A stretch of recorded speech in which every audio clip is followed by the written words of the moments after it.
புலம்பல் 3ஆம் அதிகாரம் 41ஆம் வசனம். நாம் நம்முடைய கைகளோடும் கூட நம்முடைய இருதயத்தையும் பரலோகத்தில் இருக்கிற தேவனிடத்திற்கு ஏறெடுக்க கடவோம். கிறிஸ்துவுக்குள் அன்பானவர்களே, நம்மில் அநேகர் தாங்கள் தேவன் மேல் வைத்திருக்கின்ற விசுவாசத்தை தான் கவனிக்கின்றார்கள். சிலர் தேவனுக்கு முன்பாக எவ்வளவு ஜெபிக்கின்றோம், தேவன் சொன்ன வாக்குத்தத்தங்களை எவ்வளவு நம்புகின்றோம் என்பதையே பெரிதாக எண்ணுகின்றனர்.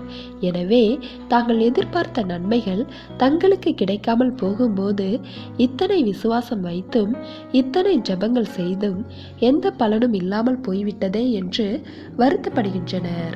விசுவாசத்தையும் ஜெபத்தையும் கவனிக்கின்ற பலர் அவர்கள் வாழும் வாழ்க்கையை கவனிக்க தவறிவிடுகின்றனர்.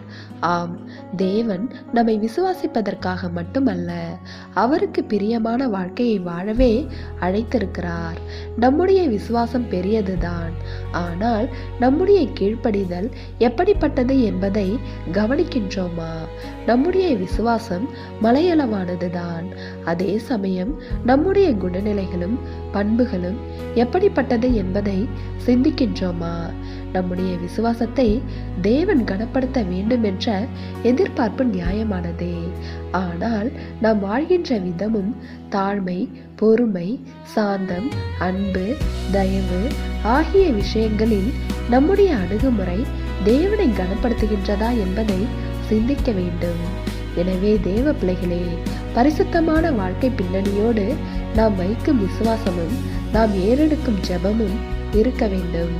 அப்பொழுதுதான் நம்முடைய ஜெபத்திற்கு தேவன் பலனளிப்பார்.